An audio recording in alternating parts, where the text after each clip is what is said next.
When Tupac died, you sued the estate. Most people think that it was out of greed. Here's your chance to explain to the world your side of the story. Why did you sue Tupac Shakur's estate? It was an insult. I was Tupac's father. After the quad shooting, I was in Bellevue. I was Tupac's father. All my many visits to Clinton prison in Dannemora. I was Tupac's father in Las Vegas. Me and Feeney's in the Golden Nugget crying the night he died. So I was Tupac's father up until he died. And when it came time, I think it was the rebate or the death certificate. I think it was the rebate paper. I think it was the death certificate papers. The probate? Probate. Probate. Okay. Probate. Okay.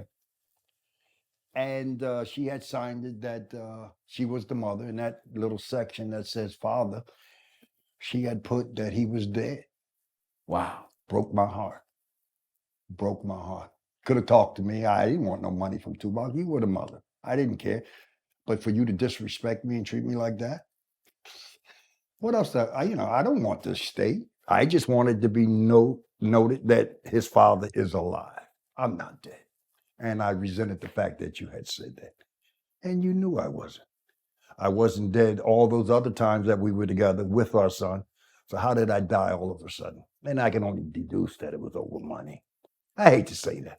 I mean, come on, don't get me wrong. We're here talking about her, but I don't want to talk about Afeni. She was a beautiful woman. She meant well. She was a revolutionary. But then something happened. I don't know. Later on, it was just that lie that made me see her in a different light. So I didn't see my son until he got shot at Bellevue. Whereas I don't need you or anybody else to tell me how I can hook up with myself. I'll go to Bellevue and see my son. And that's when the first time he saw me. He said he looked up and saw me, thought it was him as an older person. I laughed. I told him, he was just me and him in the room. I said, I'm with you now. Remind me of some scene of the fucking Godfather movie, but it was the true thing. We hugged and kissed, and then it was on and popping like that. He wanted me to come see him. It was the incident in the video, the documentary, with Jasmine Guy said that I just showed up at her apartment. Well, I wouldn't be able to find Jasmine Guy apartment if I knew how. I was sent for by Tupac to come visit him at Jasmine Guy. That's what I had to do. He called for me, I came. And Glow said something about he was rolling joints for the stars. I can't roll them blunts. Them niggas had a cigar box and a mountain motherfucking weed on the table. And it was that chronic shit. Now I gotta show this nigga that I ain't no punk. I'm gonna smoke with my son. Worst mistake I ever made. It was horrible. That's the strongest weed you can ever imagine. But I don't roll blunts, and for you to say that. It was just, the debate. Well, I thought it was legs. I thought it was this. I thought it was that.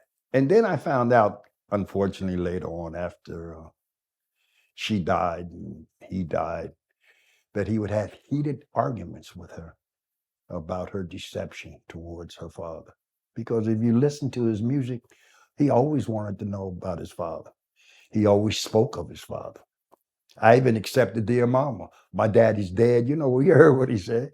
I said, well, I guess he just don't know because I ain't dead. There we go. But this is what people had told him. And so it was difficult. It was a difficult situation.